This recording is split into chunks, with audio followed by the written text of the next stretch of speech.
Okay mga kababayan, Chris Ulo po at welcome back po ulit dito sa ating YouTube channel.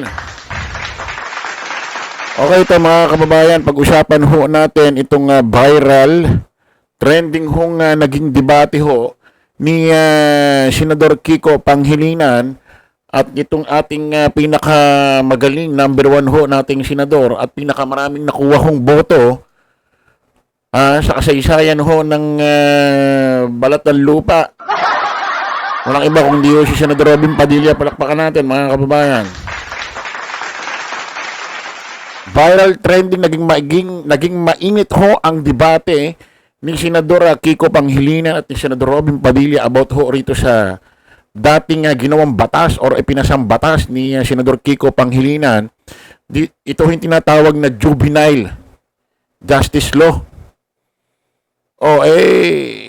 Pinag-iinitan ho kasi ni Senador Robin Padilla itong isyong ito. Gusto niya hong pababain. Magmula ho 10 hanggang 13 hanggang 10. Kailangan daw maparusahan dahil wala raw tamang rito, kumbaga parusa. Or ano man ang sinasabi nito ni Senador Robin Padilla. Ngayon mga kababayan, nagkaroon ho ng debate ito si Senador Kiko Pangilinan at Senador Robin Padilla about ho rito sa batas na ito, na kung saan pinaliwanag ho maigi ni Senador Kiko Pangilinan. At grabe ho mga kababayan, ang haba lang ho ng debate, pero panoorin pakinggan ho natin yung pinaka-highlights na kung saan durog na durog ho si Senador Robin Padilla. Para bang nagmukhang engot, tanga at bobo itong si Senador Robin Padilla dahil dapat bago nakipagdebate ito si Senador Robin Padilla, ni-review niya muna maigi itong ginawang batas ni Senador Kiko Pangilinan about ho rito sa juvenile justice law. Okay lang sana kung pag-uusapan ito kung sa inuman lang, sa kanto-kanto, no? Senate gallery na ho ito. Senado na ho ito. So, yung pakikinggan ho ng tao rito, dapat facts, katotohanan. No? Pakinggan nyo ho ito mga kababayan na kung saan, nako, grabe ang parang hindi naiintindihan yata ni Senador Robin yung tinatapik niya. Parang hindi niya naiintindihan. Pakinggan ho natin mga kababayan. That's what make a motherfucker.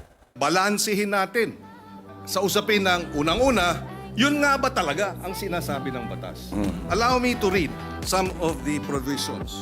Parents shall be liable for damages unless they prove to the satisfaction of the court that they were exercising reasonable supervision over the child. Ibig sabihin, may pananagutan ang mga magulang.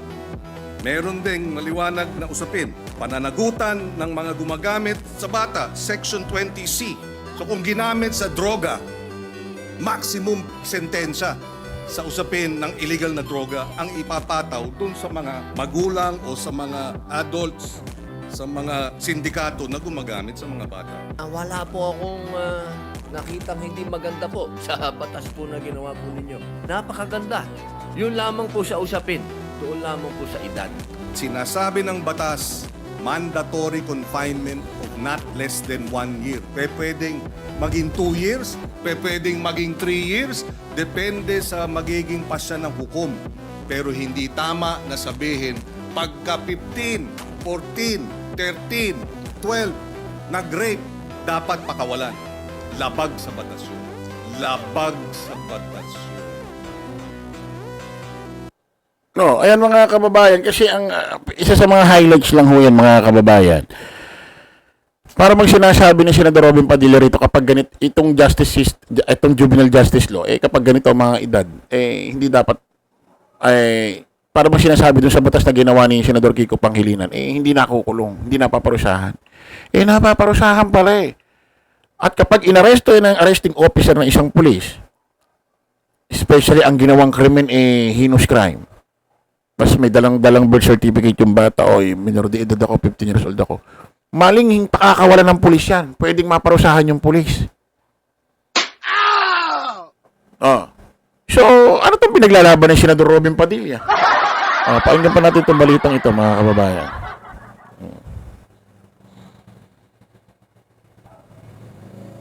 Pinagdebatehan ng mga senador ang panukalang ibaba sa 10 taong gulang mula sa kasalukuyan 15 taong gulang ang age of criminal responsibility para sa heinous crimes. Palagay ko masyadong mababa ang 10 years old. Although even if you're 10 years old, again, uulitin ko, at ikaw ay nag-commit ng rape, minimum 1 year mandatory confinement. Meron. Pwedeng ma-extend dahil yan naman ang sinasabi ng batas.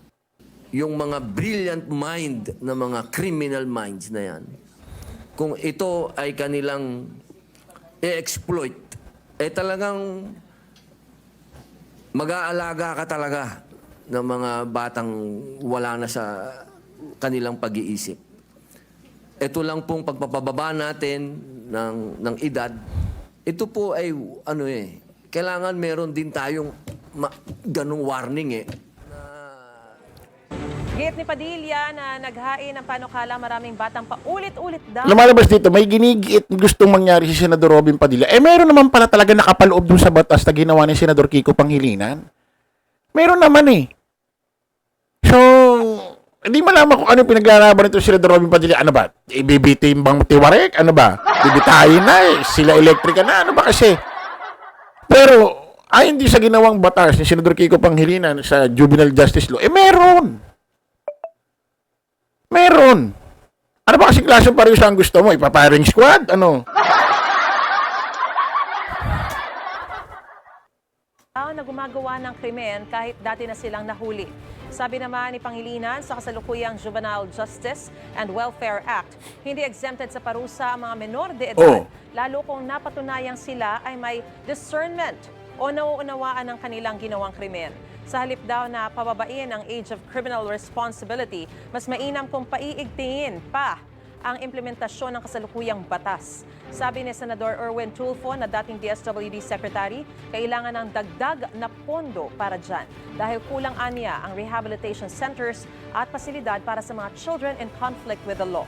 Susuportahan naman daw ni Senador Sherwin Gatchalian ang isang batas na tututok sa proteksyon at rehabilitasyon ng mga bata.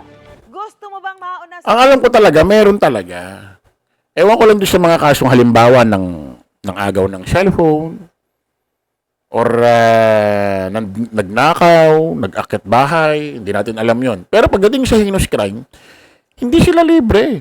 Ang alam ko dyan, dadaling sa isang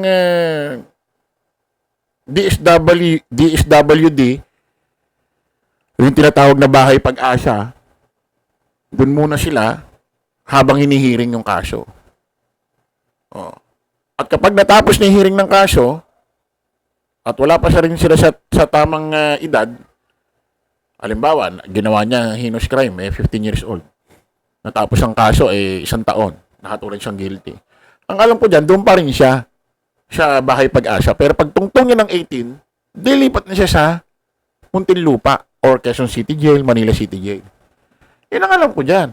So, ano ba ito pinaglalaban ni Senador Robin?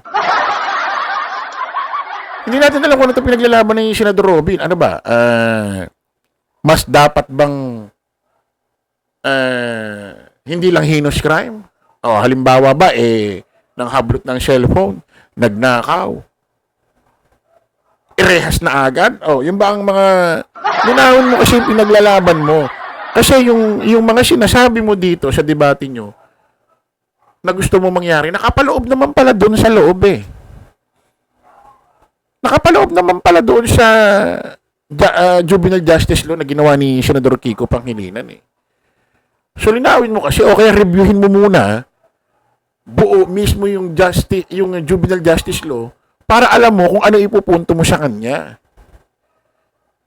Ang problema kasi, pinanood ko yung debate nyo, 38 minutes yata tayo. 38 minutes. Ilang oras ba yung debate nyo kanina? Nung ano? O sabihin natin mga 30 minutes yung debate nyo. Ang nagbabasa, ang mismong bumabasa ng Juvenile Justice Law, si Senador Kiko, dapat, nireview mo muna ng buo yung juvenile justice law. Tapos, babasahin mo, may hawak ka rin nung mismong batas niya para na ipupunto mo yung gusto mong sabihin sa kanya. Kung may butas man yun. Oh, kasi sabi mo, halimbawa, kasi sabi rito sa justice system law, ganito, ganyan. Kasi lahat naman ng sinasabi mo na didibang niya, yung lahat ng gusto mo mangyari, meron dun sa loob eh. Lumalabas, hindi mo ni-review ng ano.